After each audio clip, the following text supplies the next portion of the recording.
नमस्कार, स्वागत है आपका स्टॉक्स फटाफट में। मैं हूं विश्व मोहन और इस शो में हम बाजार के एक्शन से जुड़ी सभी खबरें फटाफट अंदाज में आपको बताते हैं। इस शो के आखिरी के 2 घंटे के लिए बेहतरीन ट्रेडिंग आइडियाज भी हम आपके लिए लेकर आते हैं। साथ ही निवेश के लिए ऑप्शंस से कमाई के लिए मुनाफे का ऑप्शंस भी हम आपको बताते हैं। लेकिन चलिए सबसे पहले बाजार की बड़ी बातें देख लेते हैं कि बाजार में आज किस तरह का एक्शन है। तो निफ्टी में आज करीब 3.5% की मजबूती दिख रही है, 24,800 के ऊपर 800 अंकों से ज्यादा का उछाल निफ्टी में दिख रहा है। निफ्टी बैंक की अगर बात करें तो 55,250 के करीब निफ्टी बैंक है, 1650 अंकों की तेजी निफ्टी बैंक में दिख रही है। आज दिग्गजों के साथ मिड कैप और स्मॉल कैप यहां पर भी जबरदस्त तेजी दिख रही है। स्मॉल कैप इंडेक्स तो करीब 4% की तेजी दिखा रहा है।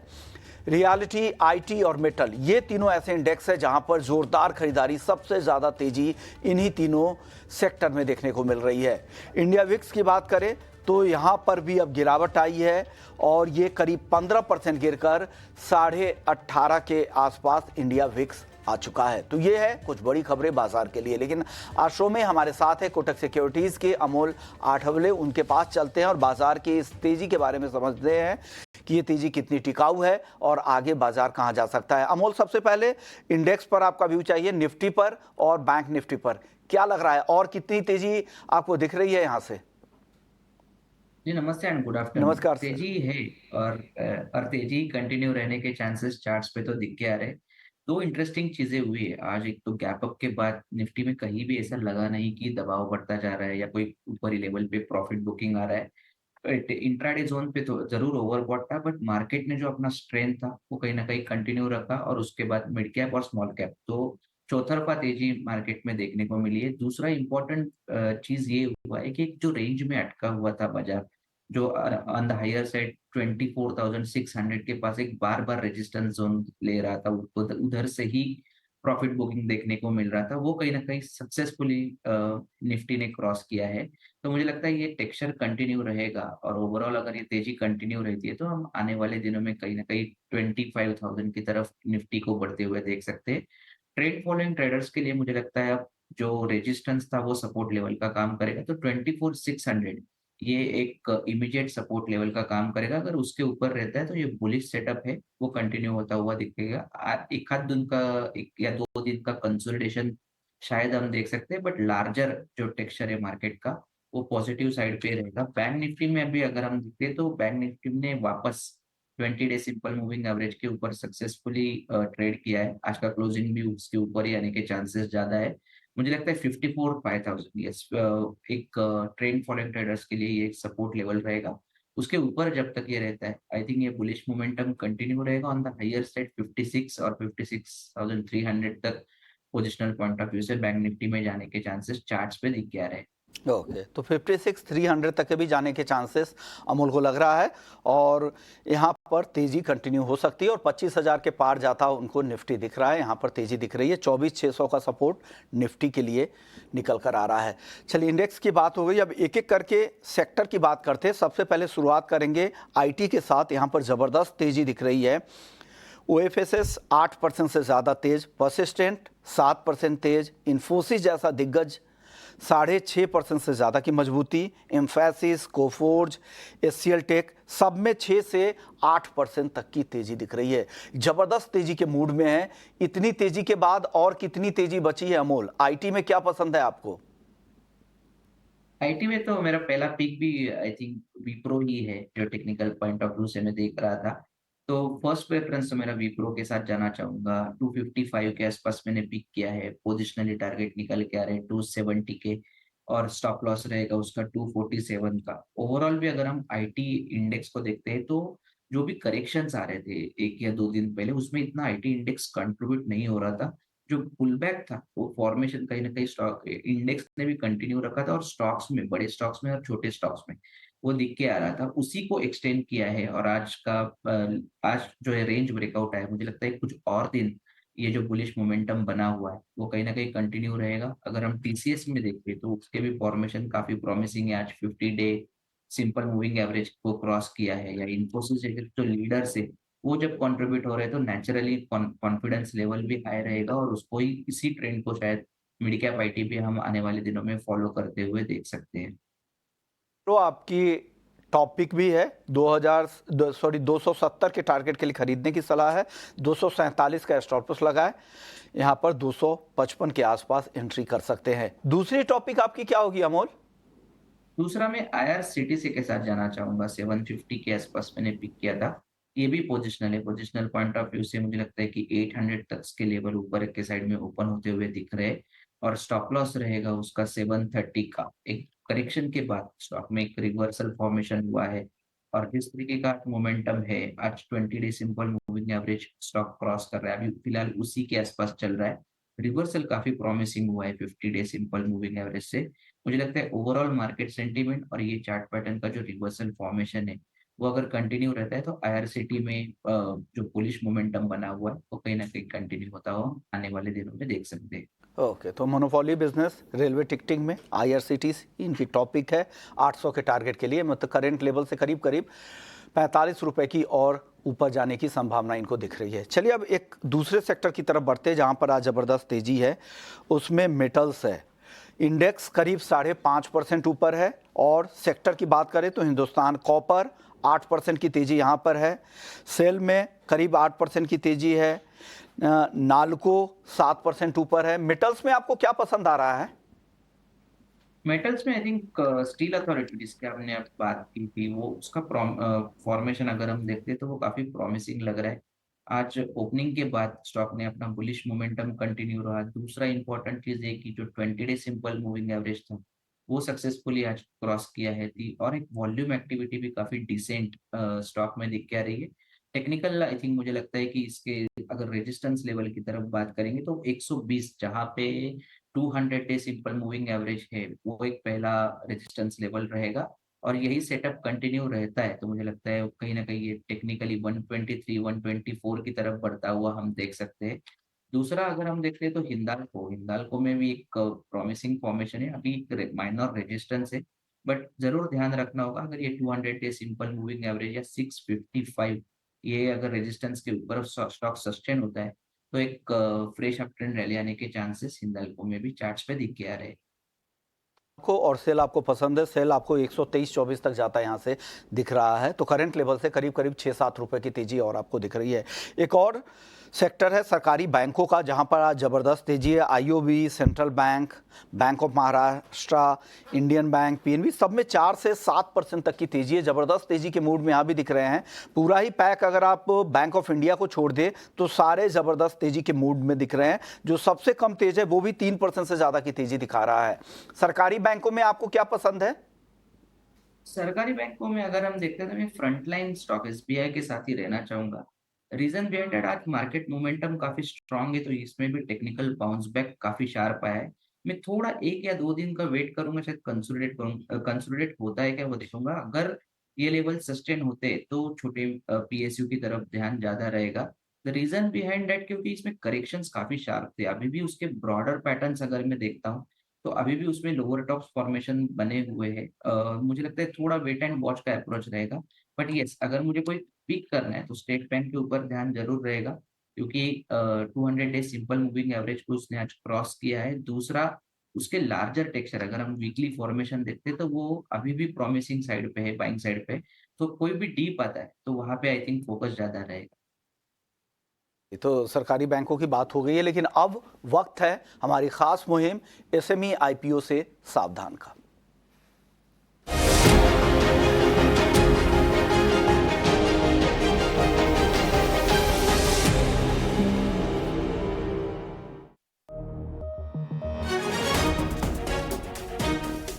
वैल्यूएशंस देखें तो इस IPO के लिए बहुत महंगे हैं। इनके पेयर्स भी जो है ज़्यादा नहीं है, तो ज़्यादा इन्फॉर्मेशन भी नहीं RHP में दिया गया है। कॉन्सेंट्रेशन रिस्क रेवेन्यू के हिसाब से, लोकेशन के हिसाब से और प्रोडक्ट के हिसाब से तो दिख ही रहा है, लेकिन वैल्यूएशंस भी महंगे हैं।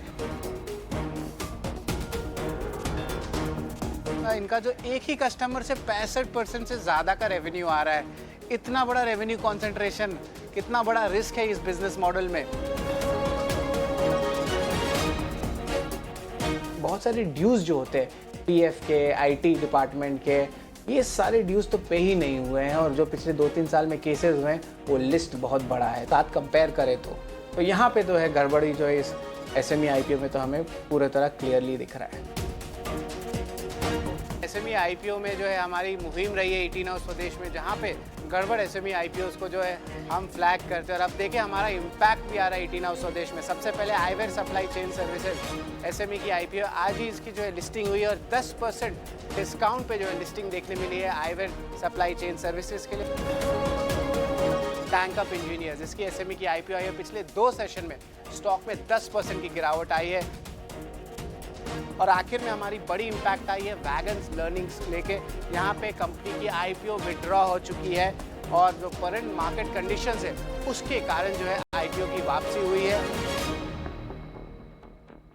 तो शरद, हमारे सहयोगी लगातार आपको एसएमई आईपीओ से सावधान कर रहे हैं, अलर्ट कर रहे हैं, इन्वेस्टर्स को नुकसान से बचा रहे हैं। हमारे साथ आप फिर से मौजूद है एक नई रिसर्च के साथ। शरद, सबसे पहले वो नई रिसर्च आपका जानेंगे, लेकिन उससे पहले बताया कि पिछले आईपीओ पर क्या अपडेट है। बिल्कुल, पिछले आईपीओ की बात करें तो आज जो है लिस्टिंग हुई थी मनोज ज्वेलर्स की और यहाँ पे लिस्टिंग जो है सपाट हुई थी, लेकिन आज देखिए दिन के ट्रेड में जो है मनोज ज्वेलर्स जो है लोअर सर्किट पे आ गया है। 5% की गिरावट आई है लिस्टिंग के दिन में। और याद रखिए आज ऐसा दिन है जहाँ पे हर स्टॉक में जो है तेज़ी आ रही है। तो आप सोच सकते हैं कि इतना ख़राब आईपीओ था कि अभी जो है लोअर सर्किट पे आ चुका है। हमने आपको पहले ही बता दिया था 6 मई को 18 हाउस स्वदेश में कि इस आईपीओ से जो है आप सावधान रहें। एक टाइप से ढांचा का स्ट्रक्चर वाला कंपनी है, ज्वेलरी वाला। और याद रखिए इनके जो मर्चेंट बैंकर हैं वो है जावा कैपिटल एडवाइजर्स। तो इन खराब एसएमई आईपीओस जो आ रहे हैं आप देख सकते हैं बाजार भी उसको जो है जवाब दे रहा है। स्टॉक जो है लोअर सर्किट पे है, 5% पे गिरावट आई और हमने जो है आपको 18 हाउस स्वदेश में पहले ही आगाह कर दिया था और 6 मई को ये बात हुई थी। शरद, अब बताइए अब कौन से आईपीओ पर फोकस है, कहां आप इन्वेस्टर्स को अलर्ट करने आए हैं? जी बिल्कुल, इन्वेस्टर्स के लिए खासकर की वर्चुअल गैलेक्सी इन्फोटेक पे नज़र रहेगी। इसके जो है हमने बेतौर जो है पूरे आरएचपी की स्टडी की है। हमने जो है जवाब मांगे मर्चेंट बैंकर से, कंपनी से, वहाँ से कोई जो है रिप्लाई आया नहीं है। आज दूसरा दिन है आईपीओ का और हमारी स्टडी जो है मिक्स रिजल्ट्स दे रही है। सबसे पहले कंसर्न्स में बताना चाहूँगा, यहाँ पे जो है सैस इंडस्ट्री का जो है कंपनी बोलती है कि अपनी आपको सैस इंडस्ट्री का जो है माहिर है, लेकिन याद रखिए सैस इंडस्ट्री जो सॉफ्टवेयर एज अ सर्विस है वो पिछले 2 से 3 साल में पूरे इंडस्ट्री का मल्टीपल ही चेंज हो गया है, टूवर्ड्स द लोअर साइड आ चुका है। सारा इंडस्ट्री वैल्यूएशन 50% गिर चुका है। टैक्सेशन मैटर्स भी हैं कुछ प्रमोटर्स के और कंपनी के, जिस पे हमारी नज़र रहने वाली है। कंपनी की बहुत सारे ग्रुप कंपनीज भी सेम लाइन ऑफ बिजनेस पे, तो यहाँ पे एक रिलेटेड पार्टी ट्रांजैक्शंस का रिस्क ज़रूर होने वाला है। और इंटरेस्टिंगली एक सैस कंपनी का डेट लेवल्स क्यों इतना ज़्यादा, तो इस पर तो सवाल उठता ही है अगर आप पीएस के साथ कंपेयर करें। ये तो कंसर्न्स हुई, लेकिन कुछ उसके पॉजिटिव्स भी हैं। सबसे पहला है कि बड़े बड़े अच्छे फंड्स ने पार्टिसिपेट किया है एंकर में और ओवरऑल जो पीएस के साथ इनका फाइनेंशियल्स है वो लार्जली इनलाइन आ रहा है इंडस्ट्रीज़ के साथ। और जो वैल्यूएशंस है वो ऑलमोस्ट आप कह सकते हैं इनलाइन दे है, पीयर सेगमेंट में भी देखने मिल रहा है। तो वैल्यूएशंस थोड़े अट्रैक्टिव लग रहे हैं। तो ओवरऑल जो है मिक्स्ड कहेंगे अगर हमारे व्यू देखा जाए तो, बट कंसर्न ज़रूर है वर्चुअल गैलेक्सी इन्फोटेक में, जिसके मर्चेंट बैंकर हैं smart horizon capital advisers. Okay, शुक्रिया शरद, ये पूरी डिटेल्स लाने के लिए, रिसर्च लाने के लिए और इन्वेस्टर्स को समय से पहले गाइड करने के लिए, अलर्ट करने के लिए कि क्या क्या चिंताएं इन कंपनी के साथ है और आपको क्यों बचना चाहिए इन आईपीओ से। लगातार आप हमारे दर्शकों को गाइड भी कर रहे हैं, सावधान भी कर रहे हैं। शुक्रिया आपका एक बार फिर से। चलिए, वक्त है ब्रेक का। ब्रेक के बाद लौटेंगे तो स्टॉक्स फटाफट को जारी रखेंगे। हमारे साथ अमूल जी बने हुए हैं, उनसे और भी कुछ शेयरों पर राय लेंगे, जानेंगे कहां आज के तेजी में मौके दिख रहे हैं। चर्चा होगी ब्रेक के बाद। चल लौटते हैं।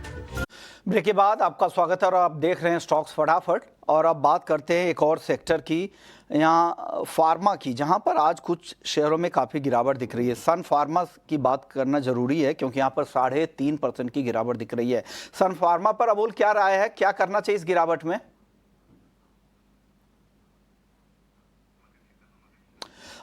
अमूल जी के ऑडियो में कुछ दिक्कत है, वापस से उन्हें ऐड करेंगे, लेकिन उससे पहले बाजार पर एक नज़र डाल लेते हैं। तो बाजार देखिए तो दिन के ऊपरी स्तरों के करीबी है, करीब 840 अंकों की तेज़ी यहाँ पर दिख रही है निफ्टी में।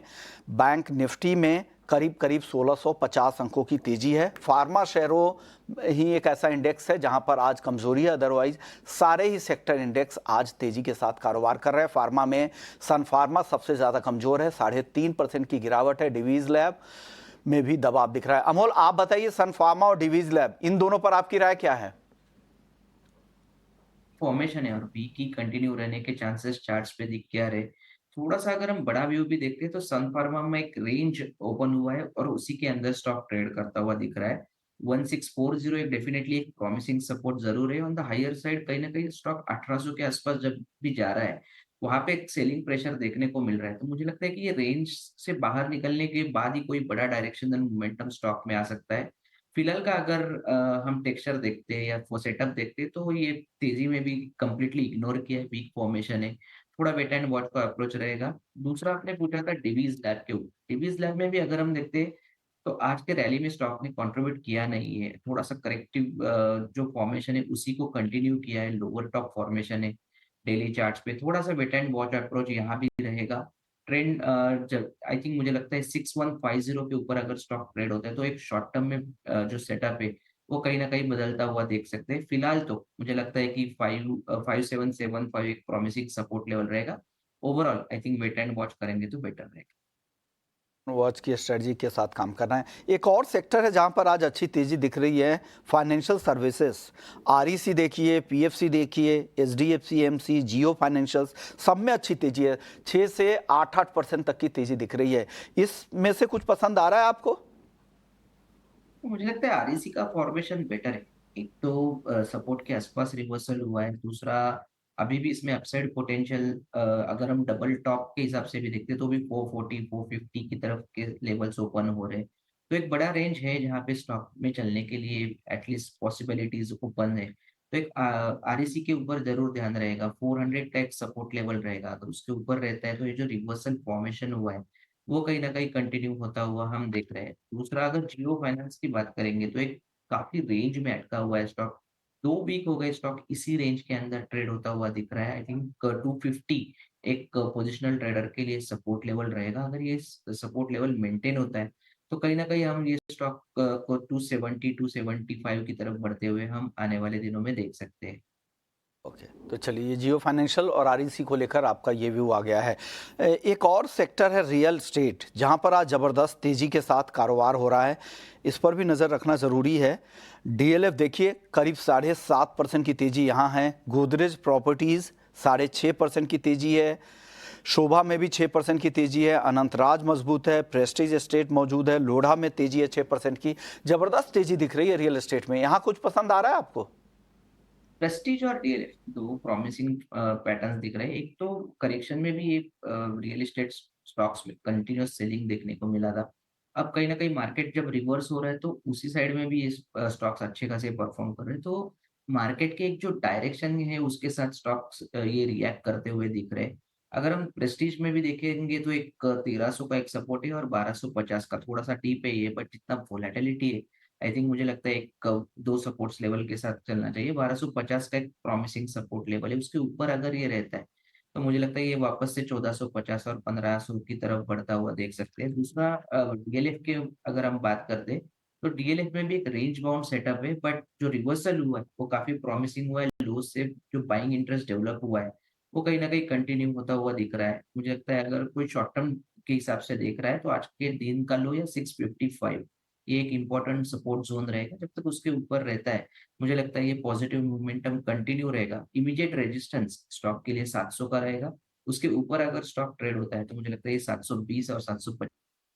ओके, चलिए, अब वक्त हो चुका है मुनाफे का ऑप्शन जानने का। और मुनाफे का ऑप्शंस आज जेम फाइनेंशियल के अक्षय भागवत जी ने भेजा है। हालांकि वो हमारे साथ है नहीं, लेकिन उनकी कॉल आपको बता देता हूं कि ऑप्शंस में उन्होंने क्या कॉल दिए हैं। तो Jindal steel and power, JSPL के 900 के स्ट्राइक की कॉल उन्होंने खरीदने की सलाह दी है। 23 से 25 रुपए के आसपास आप इसे खरीदें। टारगेट है 43 से 54 रुपए तक का। एसएल इसके प्रीमियम में लगा ले 15 का। तो 25 से रुपए के आसपास खरीदना है 900 के स्ट्राइक की कॉल, और उसे वेट करना है 43 रुपए से लेकर 54 रुपए के टारगेट के लिए।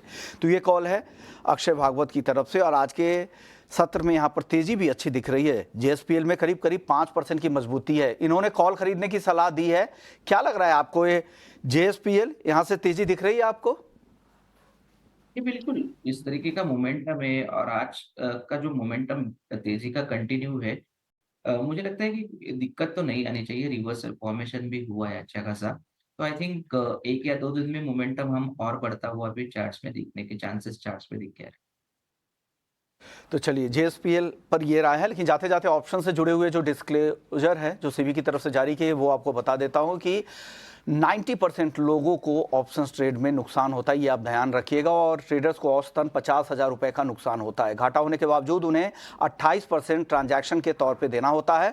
मुनाफा होने पर 15 से 50% ट्रांजैक्शन के रूप में उनका खर्च हो जाता है। तो ये ध्यान रखिएगा, उसके बाद ही आप एफएनओ ट्रेडिंग में एंट्री करें। चलिए कुछ और स्टॉक्स की बात कर लेते हैं जहां पर आज अच्छी तेजी दिख रही है। अदानी एंटरप्राइजेज आज 7.5% की मजबूती दिखा रहा है। यहां पर क्या करना चाहिए अमूल अदानी एंटरप्राइजेज पर? थोड़ा सा वेट एंड वॉच रहूंगा मैं, क्योंकि एक पहले भी एक ऐसे ही फॉर्मेशन हुआ था, उसके बाद स्टॉक में इमीडिएट में करेक्शन देखने को मिला था, और उसके बाद अभी भी वापस एक मार्केट मोमेंटम के साथ 7% का तेजी हुआ है। कहीं ना कहीं स्टॉक एक अपना मोमेंटम जरूर कंटिन्यू कर रहा है, बट एक बड़े रेंज को क्रॉस करने में थोड़ा सा उसको दिक्कत हो रहा है। तो रेंज तभी चेंज होगा, या रेंज क्रॉस करने का जो रेजिस्टेंस लेवल है वो मुझे लगता है 2480 या 2500, हम अगर राउंड फिगर पकड़ते तो 2500 का एक रेजिस्टेंस जोन रहेगा। उसके ऊपर अगर जाएगा ये स्टॉक तो मुझे लगता है कि एक पोजिशनली भी देखा जा सकता है, और 2500 के ऊपर एक बुलिश मोमेंटम और बढ़ता हुआ देखने को मिल सकता है। फिलहाल अगर कोई मोमेंटम प्लेयर है जो इसी मोमेंटम के साथ जाना चाहता है तो जरूर बाइंग साइड का ही व्यू है, और स्टॉप लॉस उसका रहेगा 2360 का। अगर ये मेंटेन करता है तो 1 या 2 दिन का मोमेंटम के लिए देखा जा सकता है। ओके, चलिए तो 2500 एक रेजिस्टेंस है, अगर उसके ऊपर निकलता है तो फिर पोजिशनली भी आप ऐड कर सकते हैं। ये सलाह है अमूल जी की तरफ से। एक और स्टॉक है HAL, जहां पर आज दबाव दिख रहा है। वायदा बाजार का शेयर है, सीज फायर के बाद यहां पर दबाव बना है। क्या करना चाहिए HAL में अमूल जी? मुझे लगता है एक रेंज ब्रेकआउट का वेट करना पड़ेगा, क्योंकि पहले शुरुआत में एक सीरीज की अच्छी की थी, बट 2-3 दिन के रैली के बाद उसके बाद एक कंसोलिडेशन देखने को मिला है, और आज क्लियर कट जब मार्केट बाउंस बैक हुआ है तो उसके बाद भी स्टॉक ने कुछ मोमेंटम कंटिन्यू नहीं किया है उसका पॉजिटिव। तो मुझे लगता है अब रेंज ब्रेकआउट का वेट करना पड़ेगा।